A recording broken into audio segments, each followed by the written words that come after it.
Good evening, everybody. Hi. Yeah. Yeah, there was an article in the Washington Post yesterday or the day before that said Americans should stop complaining about the current trends and just lower your expectations was the phrase used. Yeah. Sound about I've just caught. Good evening. I've just caught the tail end of that. I've heard about scarcity of orange juice and quotes and ounces. I think feels like I've gone back in time. Orange juice is just an example. The sweet tea, which is nothing more than corn syrup, color, a little bit of flavor, and water. They're doing the same thing. Orange juice is an example because I actually bought one yesterday and noticed that. But everything else is getting smaller too. Loaves of bread, same price, smaller loaves. You know, they're either shrinking everything or they're raising the price if they're giving you the same amount. Hey, Hanford. And Hey, I live Benny. in Sorry I'm Florida. late. There's no shortage of orange juice in Florida where I live. Okay, I mean I live in the state, and I bought Florida's Natural, which is locally grown, locally sourced, locally squeezed. It never leaves the state. So, and there's no shortage in our state of oranges. Not in Florida. We had a great harvest this last year. They've got plenty enough in storage to make all of that stuff. So that was just an example. I mean, it isn't just orange juice. I could go on and on about everything else. The other bottles are getting smaller too. You know, they shrunk the Hanford, you're gonna make an awesome old dude. Hanford, when you're like 80, it's gonna be so good. Oh, you guys have no clue. Get me on my soapbox. That's the most I've had a giggle in a while. Okay, so where do we want to start tonight, guys?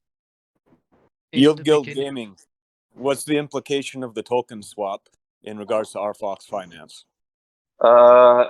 There's no real implication to RFOX for RFOX Finance. Are you talking about the announcement this week, mate?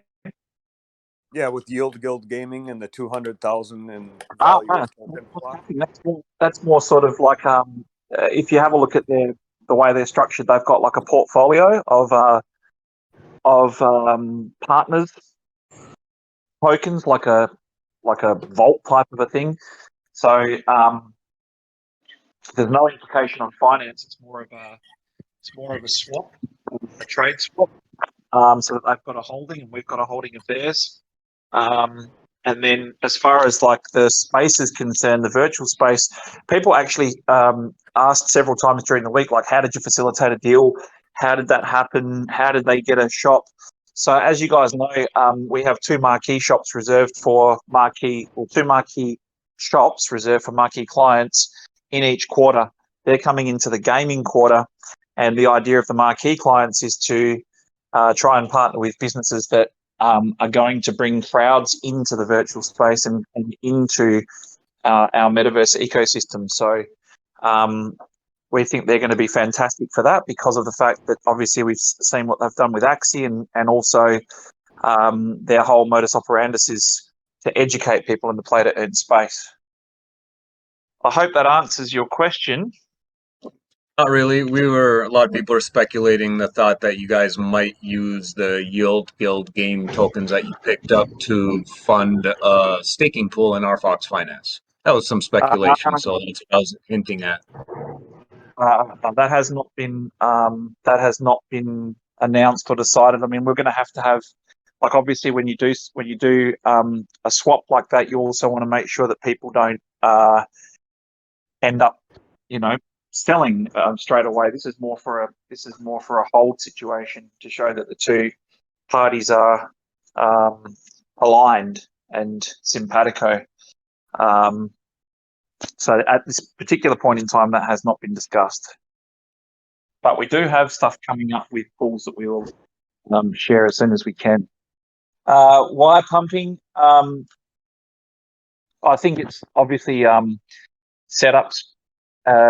If you look at trade structures and all the rest of it. But obviously there's a lot of stuff going on, and there's a lot of people now poking their noses around. And I think that, you know, like I say, we've been bullish for quite some period of time, but the things that come out to the surface now, a lot of people will think, you know, that we've just started doing something right, or we're just doing something now, or why did you wait till now? And as stated, a lot of these types of deals that we've got, that we've so far talked about, the ones that we haven't, these take a long time to organise and structure in the background. So we always have a pipeline coming through. There's more and more people giving us attention, and the way it works, just the industry works, is that post companies that you're doing partnerships with and deals with, all of those guys are looking at you prior to, obviously, the information sort of flowing out to the market or the partnerships being announced. So you've continually got a revolving door of people coming into the ecosystem and having a look, seeing what it's all about, seeing how it's playing up, seeing how it works. So I think it's just a culmination of a lot of different things. Was the RFOX YGG purchase price made public? Interested to see if they bought below market, which is usual. So Metaverse Explorer, we've been really transparent with all of that stuff. YGG will be a marquee client. There's 2 marquee clients in every quarter. The marquee clients will each receive a building, and part of the conditions and terms of that would be to, obviously we're trying to partner with companies that can bring people into the space. So the 2 marquee clients do not pay a fee. It's a relationship or partnership that requires the companies that we partner with or deal with to bring in clients into the space. So we don't do... Benny, I think he's referring to the YGG RFOX swap that we did for 200K. Not the shop, not the shop. No. We don't do any type of mates rates or deals or anything like that. That's for those who have been in the ecosystem a while. It probably hurts us because we don't believe in that type of stuff. We just do everything at market rate, and we do everything. We don't do mates rates. We don't do special deals, and vice versa. Deals are already under the roof. If so, are all the owners from blockchain space, or is there some legendary company also involved? Thank you. So George 74, it's a combination. As stated in the beginning, we were really going for targeting the big brands, and we were targeting the legacy and traditional businesses, and we were doing quite well with that. But as stated, we also understand and understood and learned over time that, you know, the brands obviously come too hype. The brands don't bring as much hype. So I used the example the other week with Dave on a call, is that, you know, CryptoPunks, I think Visa bought CryptoPunks, iced tea companies bought Bored Apes. The big brands go to where the crowds are and where the money is at. So crypto, the interesting thing about the crypto projects as well, and the blockchain projects, is they build so fast. They also understand the limitations and the advantages of the industry, whereas the traditional players need a lot of hand-holding and a lot of walking through how it all works, what can be done. And a lot of the information that they've received on the industry is based on hyped articles, and they've been told that a lot of stuff's possible that's not. So it takes a lot more time to deal with those. So it's a combination of both. A little bit about security over the tokens we stake. How are they protected against hacker? Can they be insured? Pete, I don't know if there's a technical answer to that, or have you answered that already? There is no technical answer per se, but the tokens that you stake are on our contract. So we have all our contracts are being audited by our security firm, Hacken.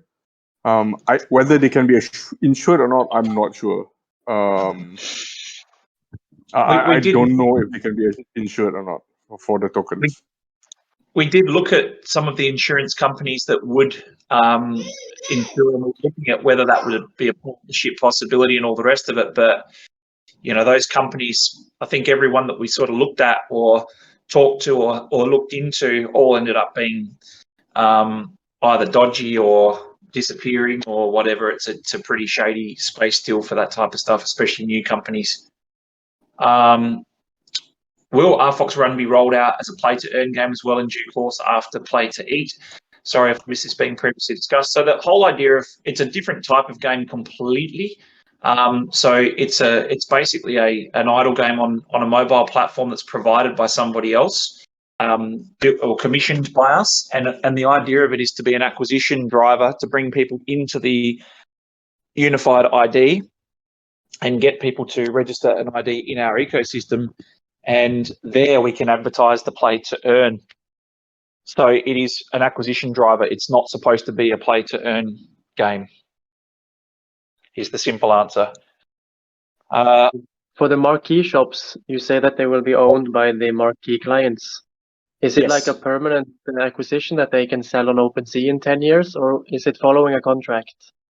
Yes, it's a good question. So they have a lockdown period of at least 12 months. So the Marquee clients, we're trying to, as you know, in this space and how fast it moves and how fast the industry moves, a year is like a lifetime.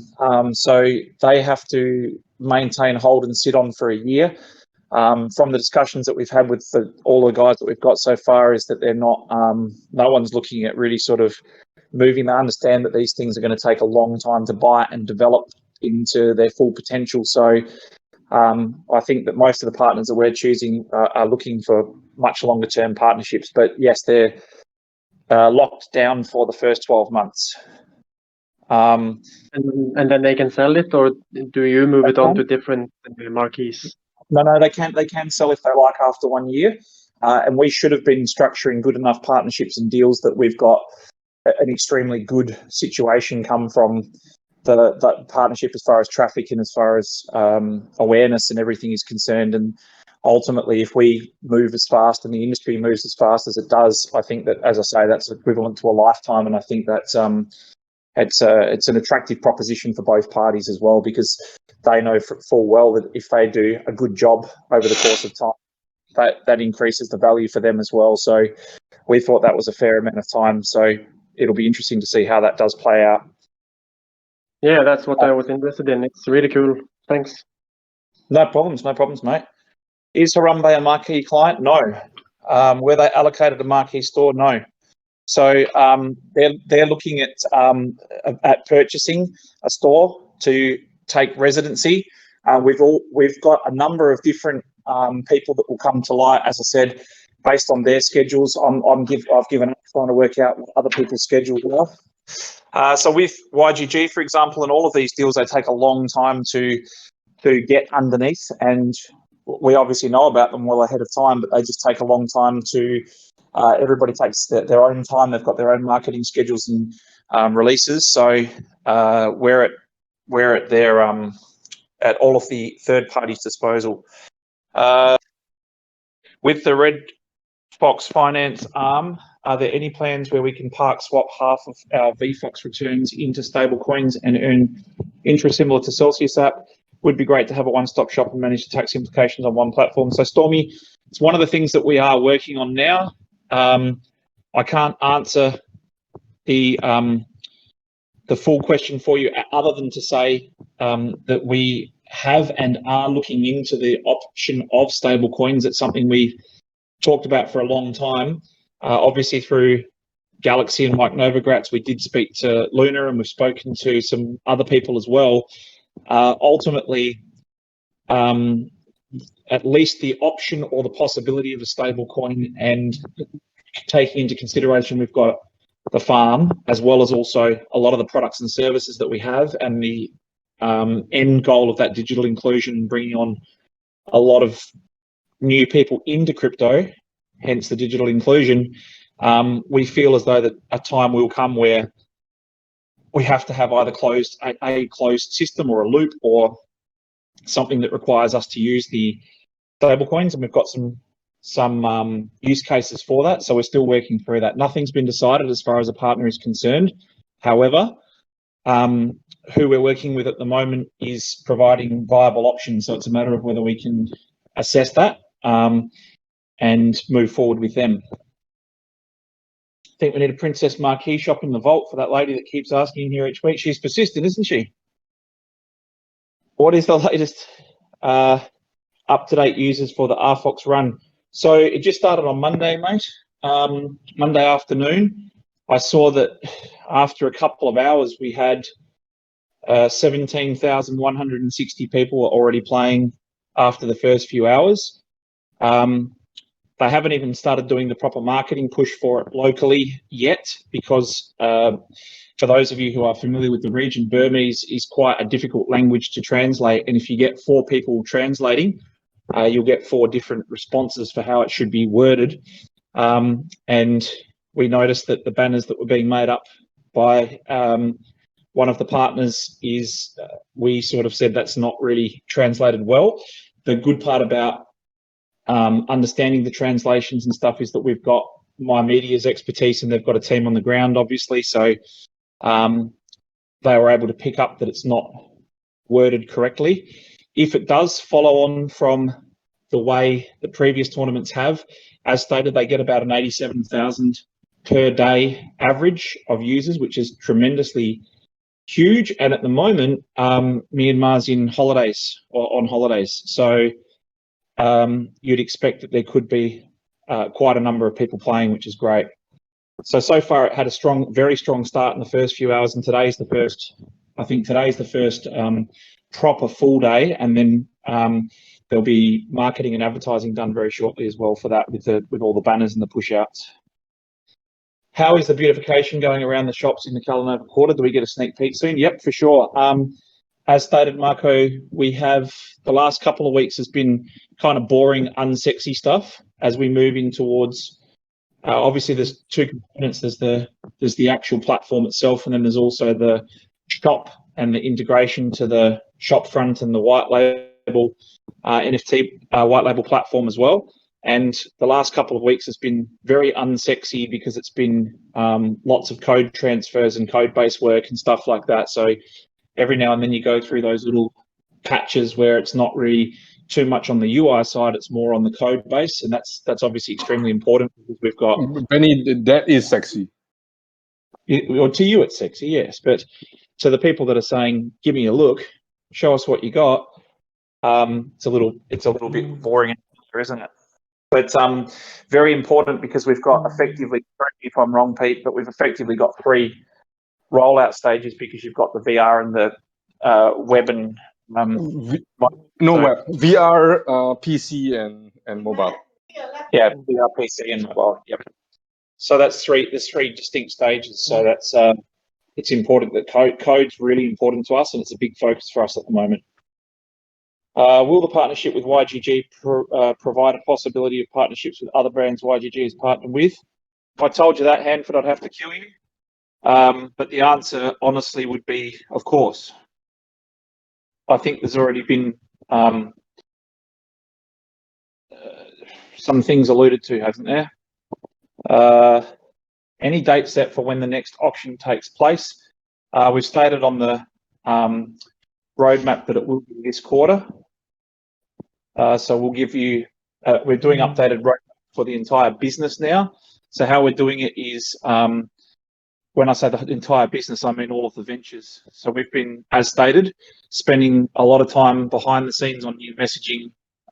Obviously, you can probably see the first skerricks of the marketing starting to sort of change, and that involved slowing down a little bit, making sure that we weren't just machine gun firing, and it was much more targeted, focused, and on the right people as well. And part of the new messaging structure that we're putting together is the new websites, and there's some branding changes as well, which is great.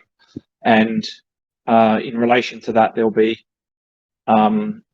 all-encompassing roadmaps for all of the different ventures, so that you've got a very clear indication of what's dropping. And because we've got lots of different ventures rolling out, there's pretty much always something. I've been saying it a lot, and we've been hiring new people, obviously, and we've been, one of the prerequisites for some of the GMs we're looking for is that we want them to be front-facing as well, because it's getting to a point now where I'm not going to be able to be as deep into each of the ventures as I have been in the past, based on the fact that there's just so much to get your head around and so many things happening at the moment, and each of these businesses is moving at a very solid pace. So we need people that can tell the story and the narrative for each of these business units. So that's a prerequisite of when we're hiring. These people are able to do that. When will possible be staking and farming on the east side? The systems are ready. We're just waiting for the pool. So yeah, but no updates, no dates yet. I think Pete's team's got a few things. They've done a few really cool things lately, and a few things that we'll be able to bring out soon. And I think that his team's really his team's coming along really well. We'll be we shall not spoil those stuff, the upcoming stuff. Yeah. Will the RFOX being burned from the land sale happen altogether once the shops are sold? It'll happen as they go, mate. I read that RFOX Run players will need to sign up for an RFOX ID to claim any food that they win. Is the completed RFOX ID up and running now?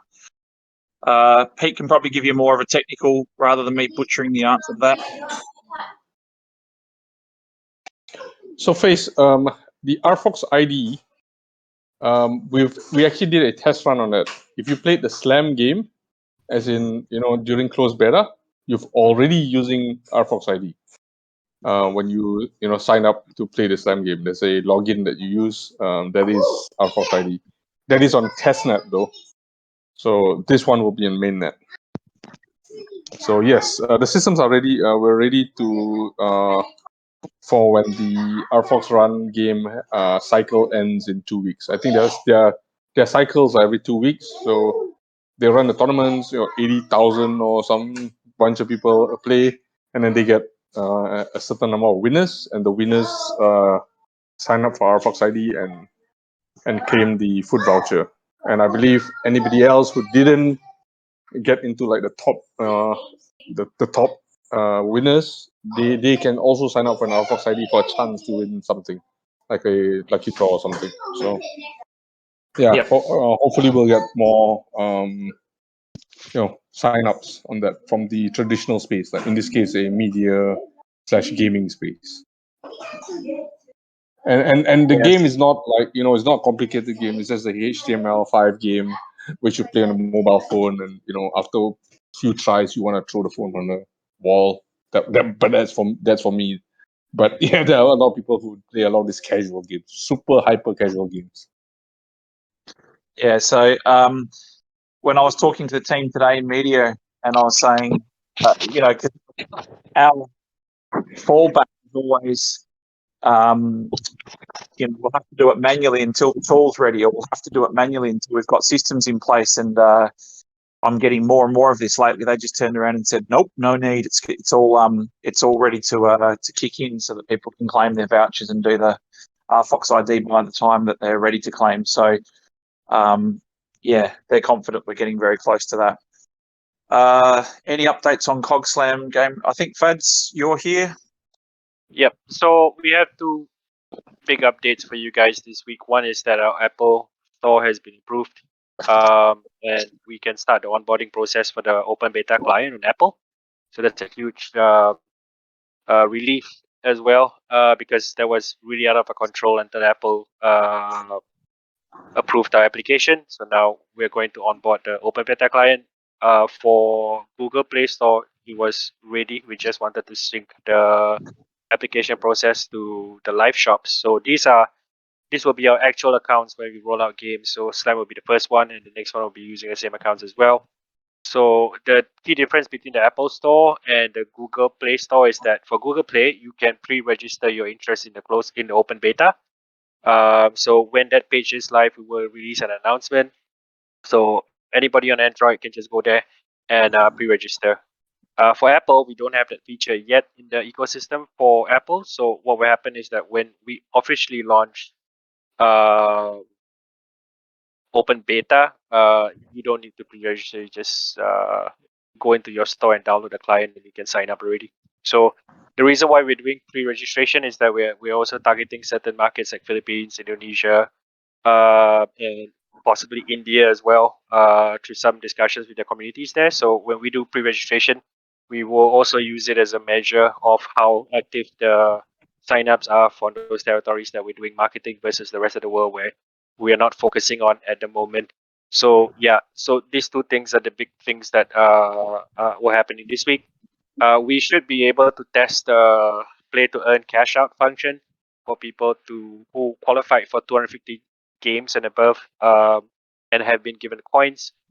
When you sign up for your open beta client, there will be your permanent account already, and that will be where your coins will land. We will communicate with you guys and hold your hand to do the cash out or exporting those coins to external wallets. So that's part of our plans for next week. Once that is done, then we're likely to see the announcement for open beta being released. Just give us a bit more time to make sure everything is secure, everything runs smoothly. We want to make it as easy as possible to sign up and start playing.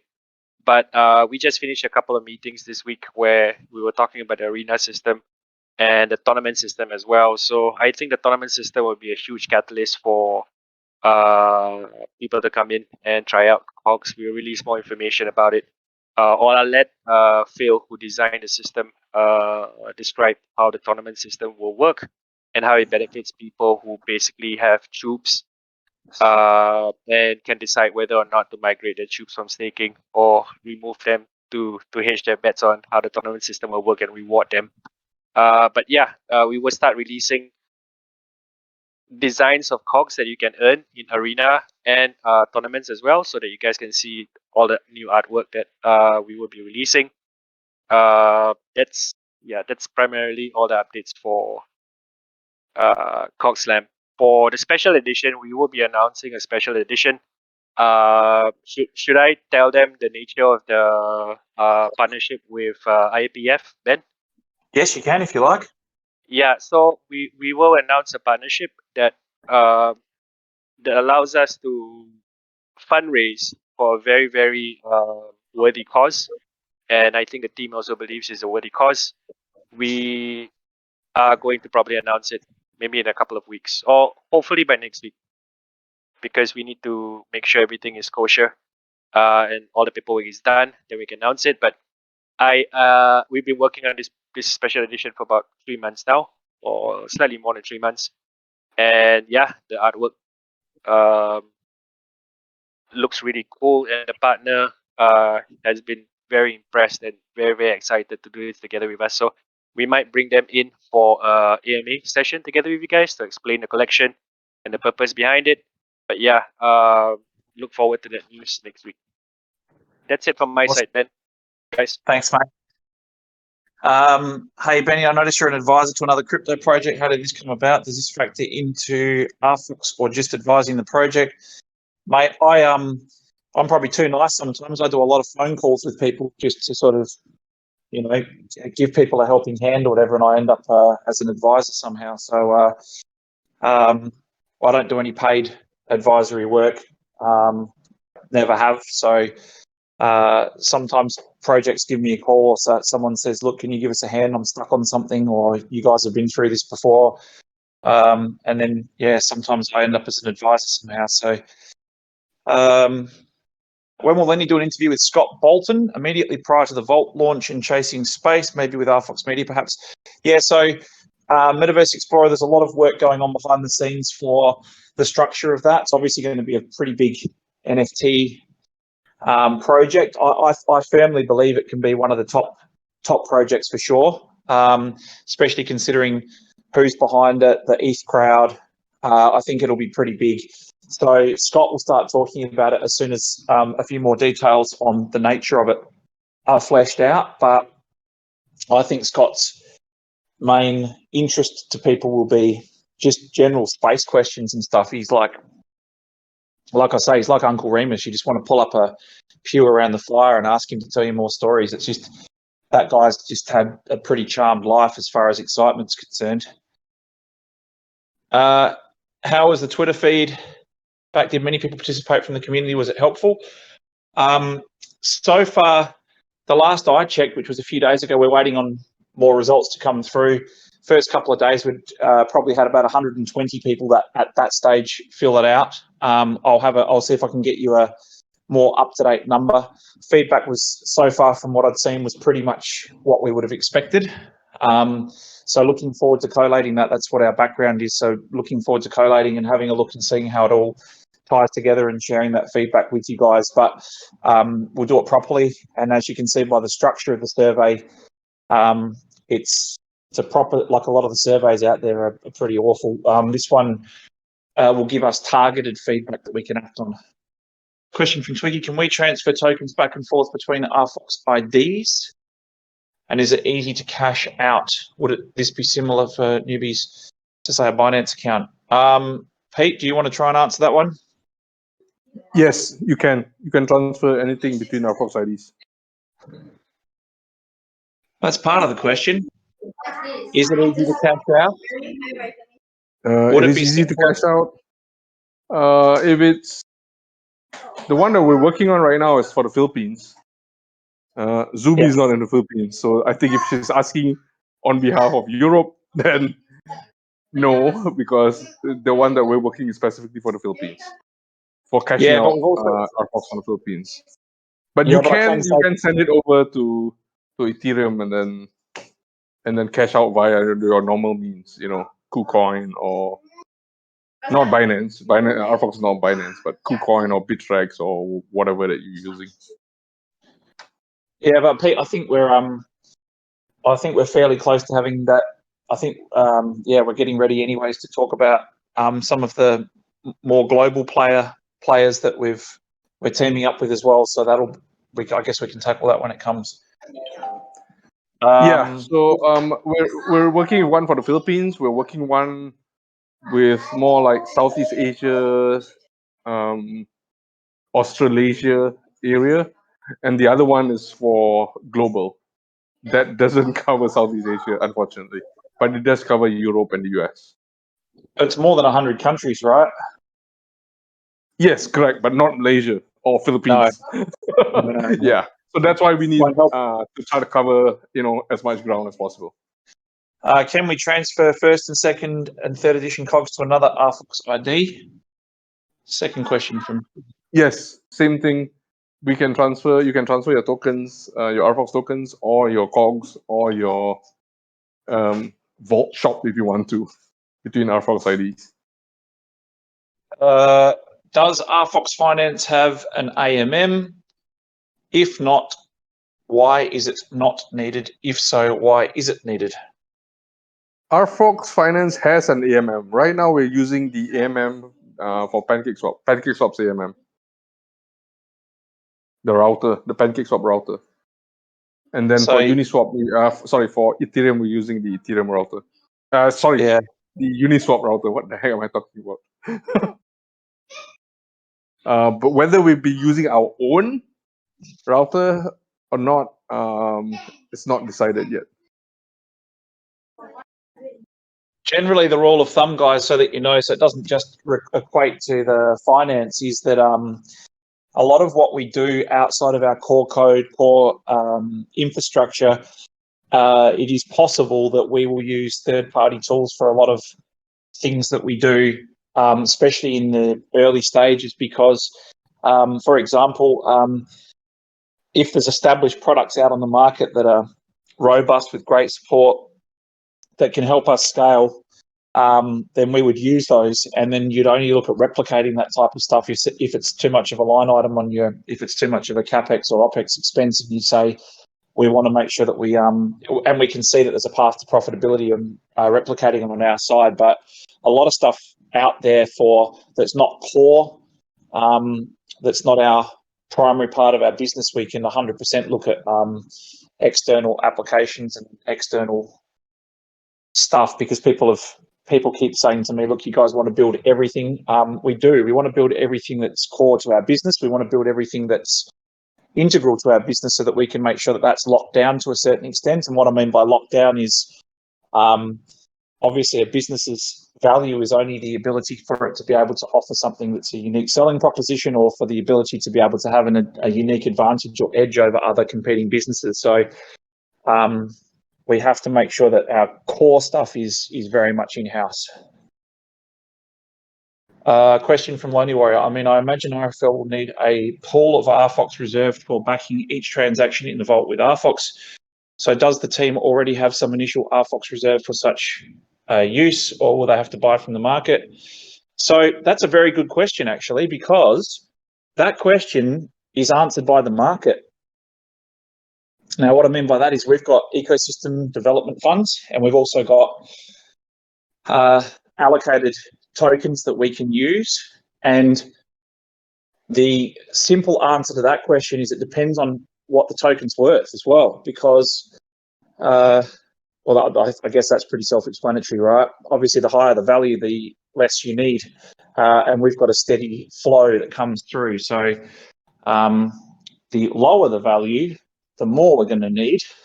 And therefore, I think either way, we're probably going to end up having to do some sort of market transactions, of course, with the volumes that we're talking. So the whole idea would be to increase transactional volumes and increase the transactions through and from RFOX for sure. But from our side, from deployment and building and all the rest of it, again, it depends on what the value of the RFOX is. Can someone ask how the RFOX YGG token works? Does that go into their vault? Do they use it to earn yield?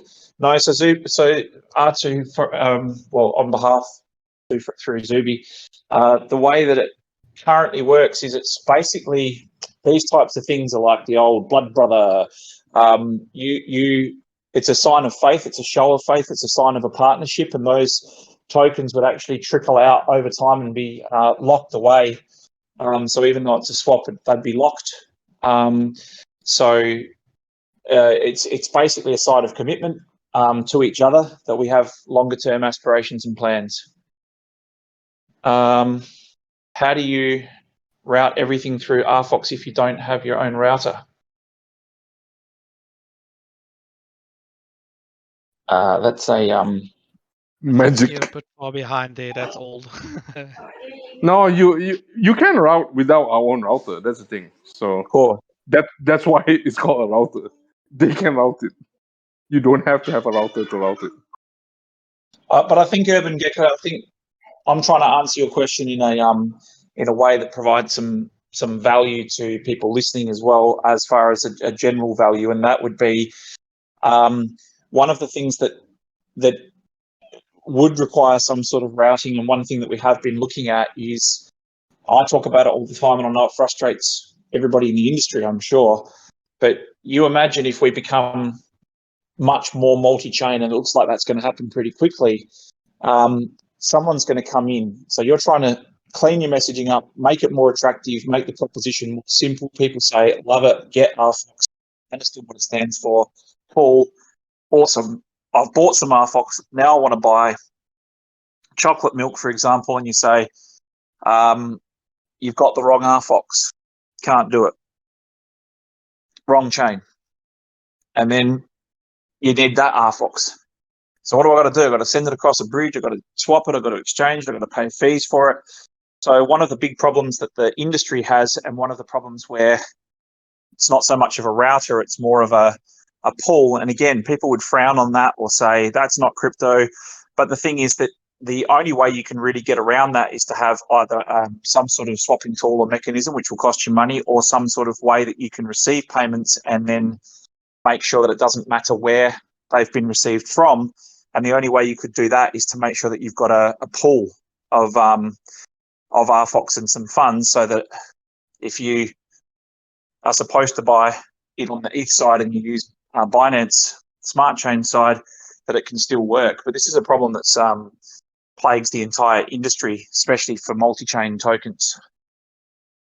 One for you, Fads. Gilla, is the RFOX Games team looking for 4th edition Kogs possible on the first quarter next year?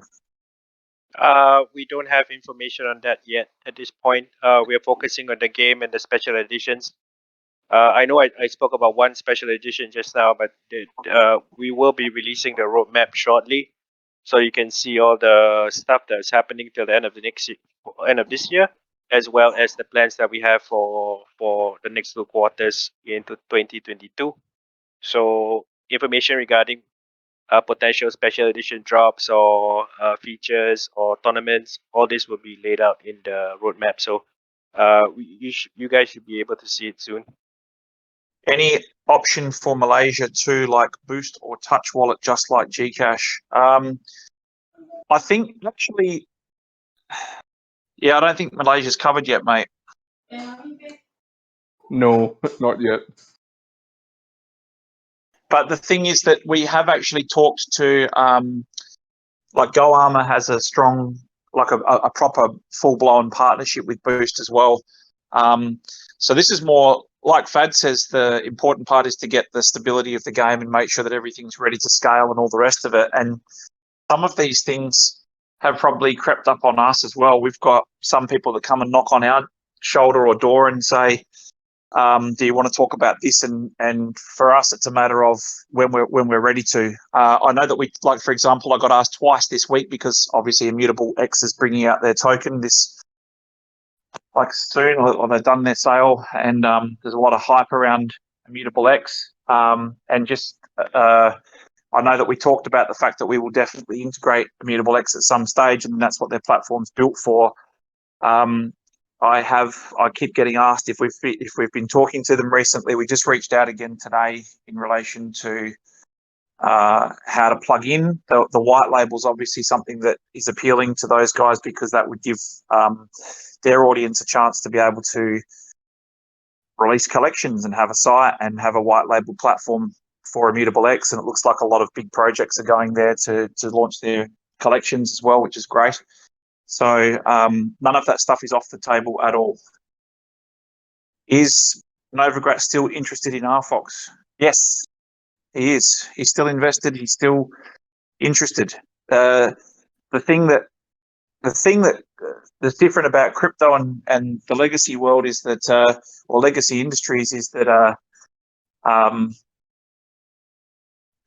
in the legacy industries, people do a lot of stuff, or would do a lot of stuff, that is constructive or behind the scenes or whatever. Whereas in crypto, everybody assumes that it's all, I just had a cup of coffee, I just went to the toilet, I just did this. It needs to be a lot more telegraphed because of the fact that the whole industry has been built on hype and sensationalism. Whereas the businesses that are going to do really well in the blockchain space are actually building, like us, heads down, bum up, and there'll come a time very soon where these types of companies come out and say, ta-da, look what we've done. And the ones that have been flapping their gums for the last 3 years and talking about a lot of stuff they haven't even got anything to show or anything down. I think it's going to be a fundamental shift between those two types of businesses. Any new GM on any venture in the near future? So Ziggy, we're getting really close with a couple. We've got a new hire that we will announce sometime after the 1st of November when they start, which is a significant hire.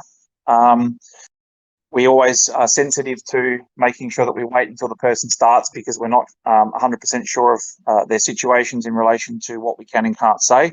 But yes, we're still, I think Wade and I are probably doing much more interviews than we would like, but that's because we're trying to find the right people. So we're still interviewing a lot.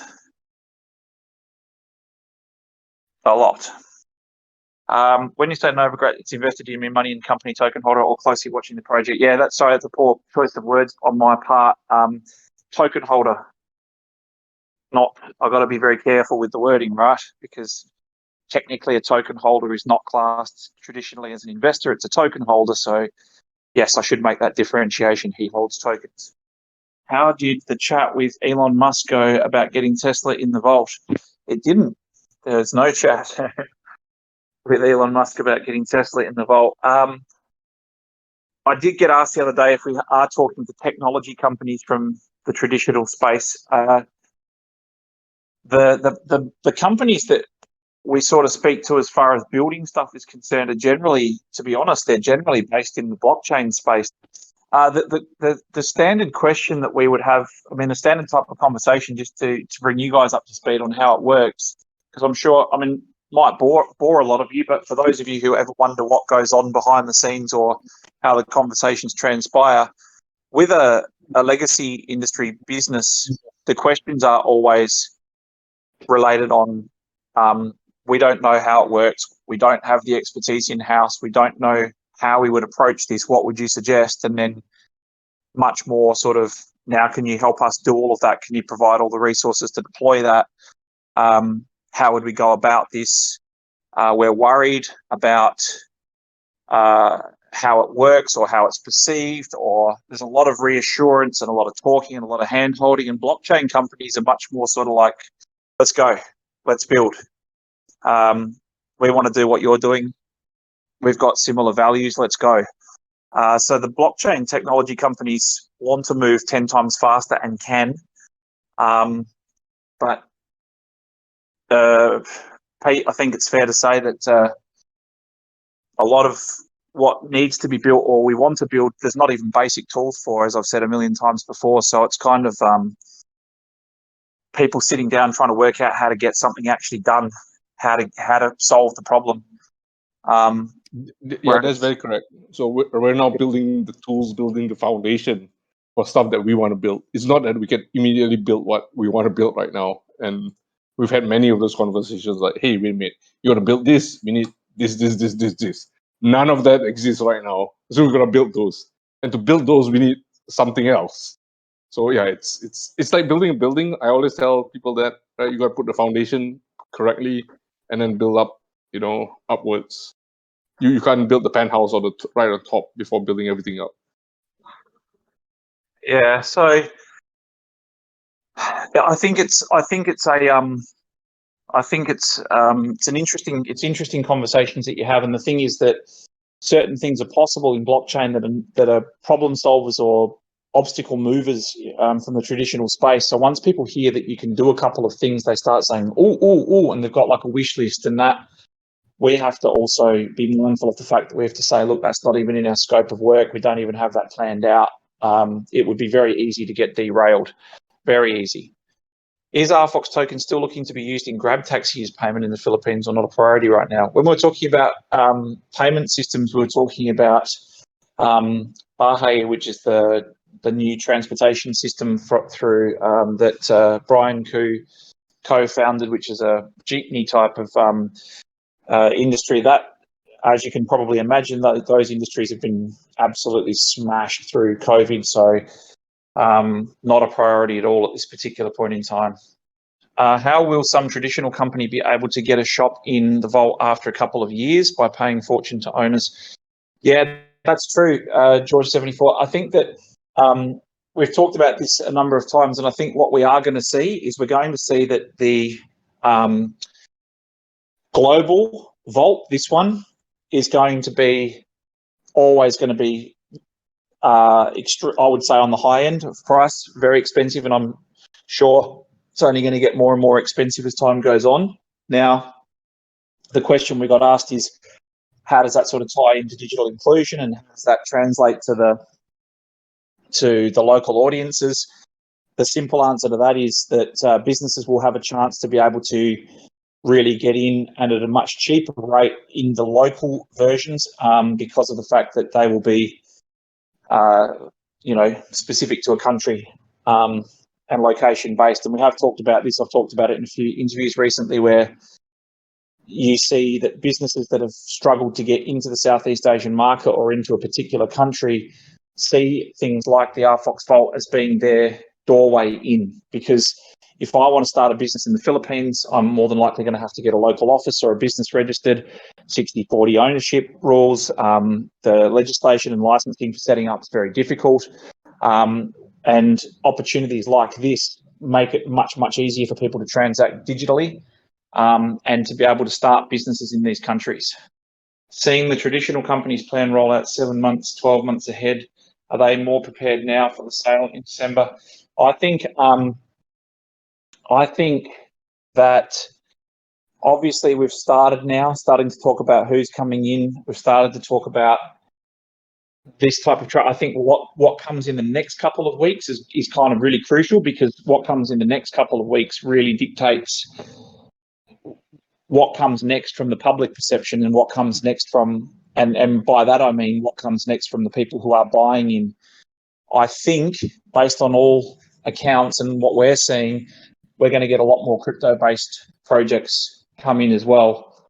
And what we're seeing, even since we started building the virtual space, is that the landscape's shifting hugely.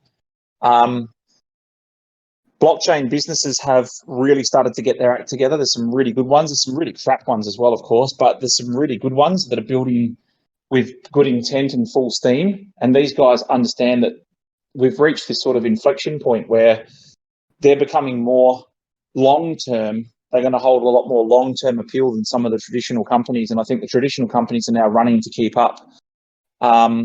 And if a couple of these blockchain companies get their acts together, us included, as far as bringing out products that end users can switch to that provide either faster, cheaper, stronger, or better services to the end user, I think there's going to be a little bit of panic go through a lot of these traditional legacy businesses, because the whole world's changing very rapidly through some controlled and some uncontrolled events. And I think we're seeing it definitely. I think it's a very clear pattern forming.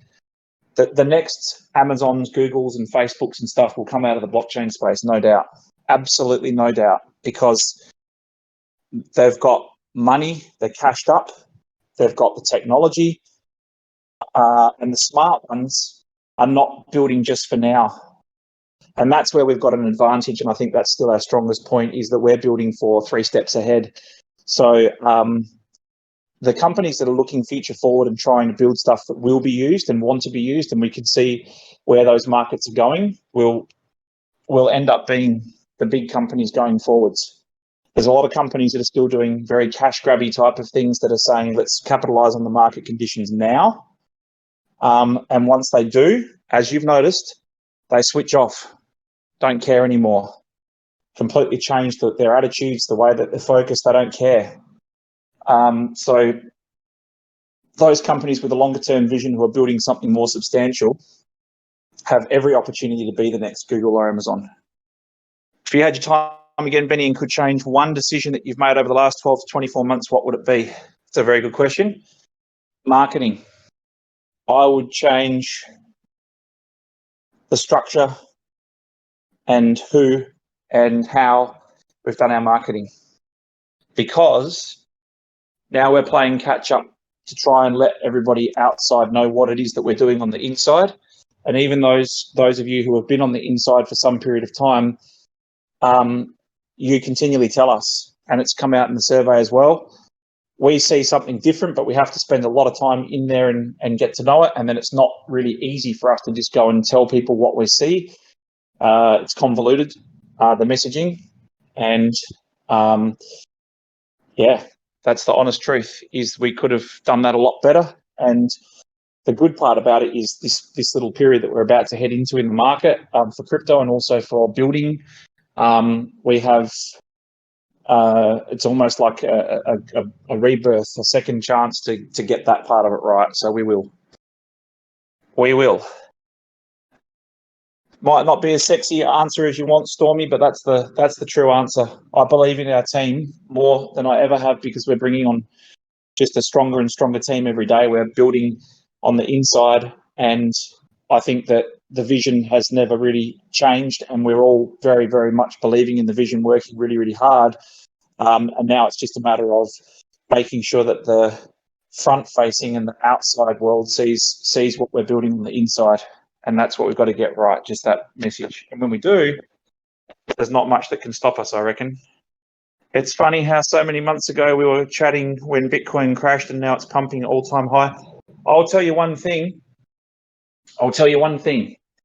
Every time the markets dip and Bitcoin goes down and they call Bitcoin's death, how many times are we up to, Pete? Does anyone know? I think, is it 1,000? There's an actual site. There's an actual site that counts how many times Bitcoin's been declared dead. It's definitely in the high hundreds, could be more. The fact is, Bitcoin always comes back. That's a fact. Every time it dips, you buy it. Wax RFOX. Yes. Pete, can you say something before we leave? Or no? 432 times. There you go. Where the Wax guilds are testing as we speak right now. Wax RFOX. Should be ready to go in a few days. But again, guys, that's one of those things you might say, oh, yes, great, this is awesome. Yes, it is awesome, but we're cleaning up our messaging, we're cleaning up our channels, and that's one more piece of messaging we have to get right because it adds an extra layer of complexity, right? Because now we've got 3 lots of RFOX and could potentially be a lot more very soon. So that's something that we're working on, and we're trying to make sure that we get the messaging clear and right.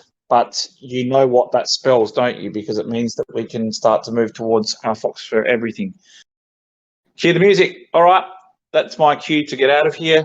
Have a fantastic week, guys. I hope all those questions were answered as best as they could be.